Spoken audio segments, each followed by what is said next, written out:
Hay una frase en la Biblia pronunciada por el propio Jesús que ha traído de cabeza a teólogos e historiadores durante siglos, la abominación asoladora. ¿Qué es exactamente? Suena misterioso, ¿verdad? Pues ha dado pie a todo tipo de teorías. Una de las grandes preguntas es, ¿se trata de una persona? ¿Hablamos de una figura concreta? ¿Quizás alguien siniestro? ¡Claro! Y si es una persona, la siguiente pregunta es casi obligada. ¿Podría ser el famoso anticristo del que tanto se habla? Y luego está la madre de todas las preguntas, el gran debate. ¿Esto es algo del pasado, algo que ya sucedió, o estamos esperando que ocurra en el futuro? Bueno, pues hoy vamos a intentar arrojar algo de luz sobre todo esto. Pero ojo, lo vamos a hacer de una manera muy concreta. Vamos a dejar de lado las especulaciones y las tradiciones de siglos. La propuesta es sencilla, que sea la propia Biblia la que nos dé la respuesta.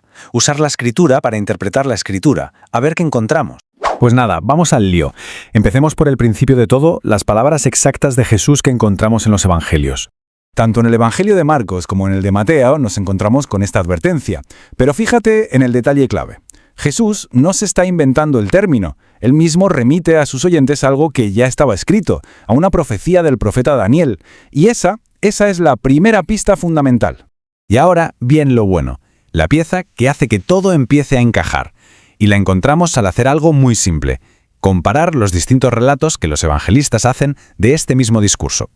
Esto es fascinante, porque mientras Mateo y Marcos usan esa frase tan enigmática, la abominación asoladora, llega Lucas y al contar exactamente lo mismo lo traduce, lo pone en lenguaje llano. Él no dice abominación asoladora, dice cuando veáis a Jerusalén rodeada de ejércitos. Es que no puede ser más claro.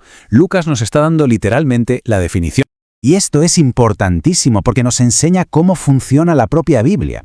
Los evangelios se iluminan unos a otros. Lo que uno expresa con un lenguaje más profético, otro lo describe de forma, casi periodística. Así que la conclusión es clara. La abominación tiene que ver sí o sí con ejércitos. Vale, perfecto, son ejércitos. Pero, ¿por qué un ejército es una abominación? A priori puede sonar un poco raro, ¿no? Pues vamos a ver por qué. Aquí está la clave de todo. No estamos hablando de un ejército cualquiera. El ejército romano era mucho más que una máquina de guerra. Era en esencia una religión en marcha.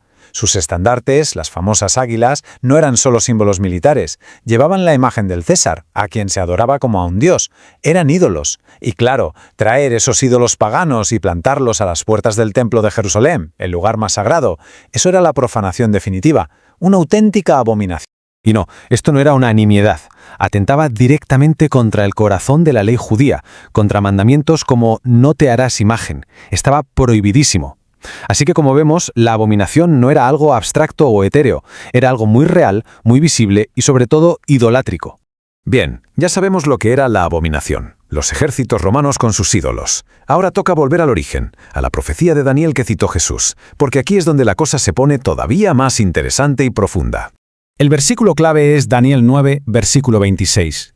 Dice textualmente, «Y el pueblo del príncipe que ha de venir destruirá la ciudad y el santuario». La interpretación tradicional, la que se ha escuchado durante siglos, es que este príncipe es un enemigo, un ser maligno, puede que el anticristo. Pero, un momento, ¿de verdad es eso lo que dice el texto si lo leemos con atención? A ver, aquí hay que ponerse un poco técnicos, pero es que es la clave. El hebreo original es súper preciso. No dice el pueblo de un príncipe, como si fuera uno cualquiera. Dice el pueblo del príncipe, con el artículo determinado el. ¿Y qué significa eso? Pues que no habla de un príncipe nuevo, sino de uno que ya se ha mencionado antes en el texto. Ese pequeño del lo cambia absolutamente todo. Entonces, la pregunta es, ¿quién es el príncipe del que habla Daniel 9? Pues no hay que irse muy lejos. El propio texto nos lo dice. Un versículo antes, en el 25, lo llama Mesías príncipe. El mismo versículo 26, el que estamos analizando, dice que al Mesías se le quitará la vida. Si nos vamos a Isaías, al Mesías se le llama príncipe de paz. El texto no se saca de la manga un segundo príncipe de repente. De principio a fin, solo habla de uno, el Mesías. Vale, un momento. Si el príncipe es el Mesías, y la profecía dice que el pueblo del príncipe destruirá la ciudad, ¿significa que su propio pueblo, los israelitas, la destruyeron? Suena a contradicción total, ¿verdad? Pues aquí es donde hay que entender un concepto bíblico crucial, la diferencia entre la causa de un juicio y el instrumento que lo ejecuta. La clave es esta. La causa real, la raíz del problema, fue interna, el rechazo del Mesías por parte de su pueblo. El propio Jesús lo dijo con una tristeza infinita. he aquí vuestra casa os es dejada desierta. Esa fue la causa. Ahora, ¿cuál fue el instrumento? Lo que se usó para ejecutar ese juicio. El instrumento fue externo, los ejércitos romanos. Esto es un patrón que se ve en toda la Biblia. Dios usando naciones paganas como Asiria como la vara de mi furor. Así que Roma no fue la causa original del desastre. Fue la herramienta, la consecuencia de una decisión previa.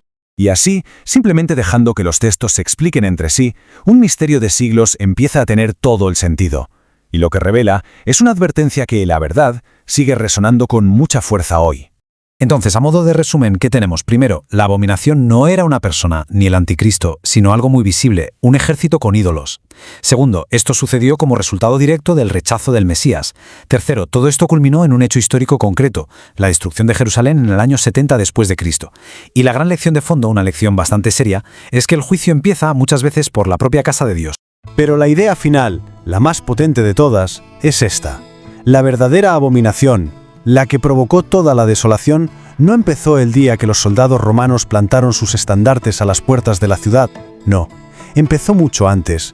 Empezó en el corazón de las personas en el preciso instante en que le dieron la espalda a su príncipe. Y esa es una advertencia que trasciende la historia, una que nos recuerda dónde empieza de verdad la profanación.